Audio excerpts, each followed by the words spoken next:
E aí pessoal do Abacaxi voador, eu sou Henrique Granado e eu estou aqui com Raymond E. Feist. Can I call you Ray? People do. O que vocês não sabem é que o Ray ele entende português perfeitamente, não é Ray?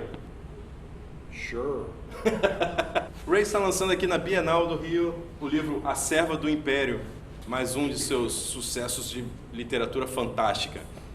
Ray ficou muito conhecido pela série O Mago, que foi lançada aqui em 2 capítulos. O Mago Aprendiz e o Mago... Oh, shit. Ray, você é a sua primeira vez aqui no Brasil, certo? Yes. How do you like so far?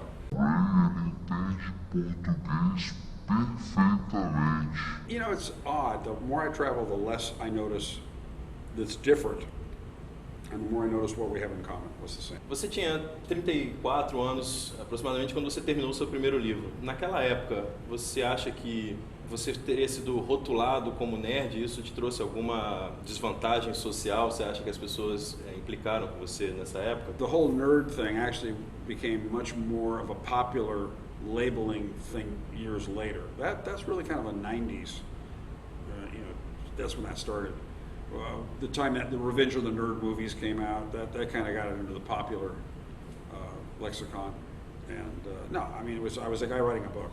The reality is that by the time I had finished Magician, I had already, finished university. I had jobs. I'd grown up in the film industry. My father was a producer, writer, director. So I thought of there was no stigma to being a writer in the household I grew up. There was no problem with that label because we knew very famous writers who were very successful. O que te atraiu no gênero de fantasia e como foi que você se inspirou para pensar no seu primeiro livro nesse gênero e que te acompanhou por toda a sua carreira?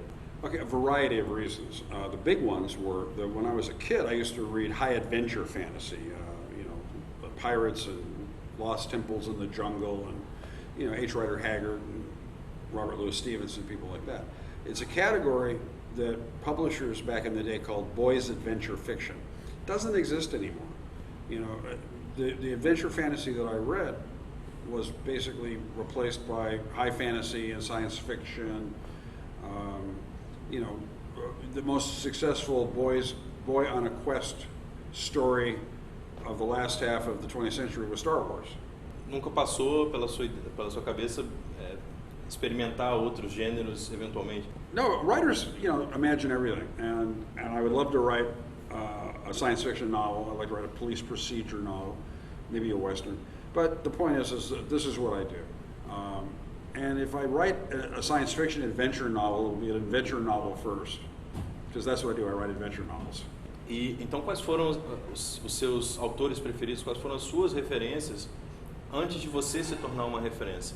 Every good writer that I ever read growing up was an influence. The obvious ones, of course, you start with Shakespeare. I love the high adventure stuff, So early on in life, it was people like James Fenimore Cooper and Mark Twain, who despised James Fenimore Cooper. But I got things from both of them.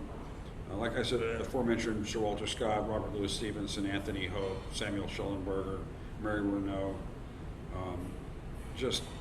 but also Steinbeck and Hemingway and Fitzgerald and Jane Austen and the Brontes. Each one of them did something unique in that voice of their own story approach that said to me, this is a good way to go.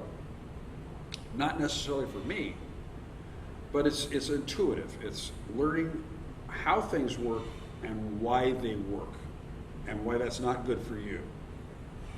And by that way, you kind of pare it down to what I do now. I don't think about what I'm doing. I don't think about, I should put the sentence together this way. I just write the damn thing.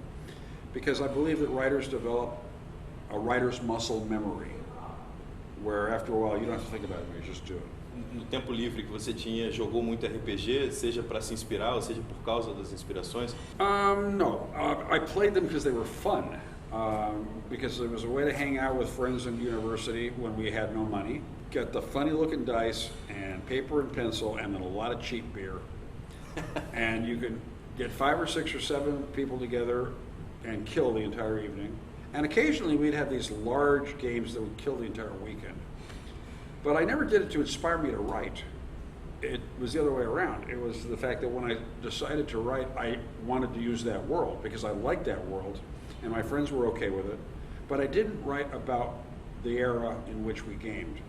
I wrote about the history of Mekemia. I wrote about Mekemia 500 years before the game, back when the Rift War was raging. You know.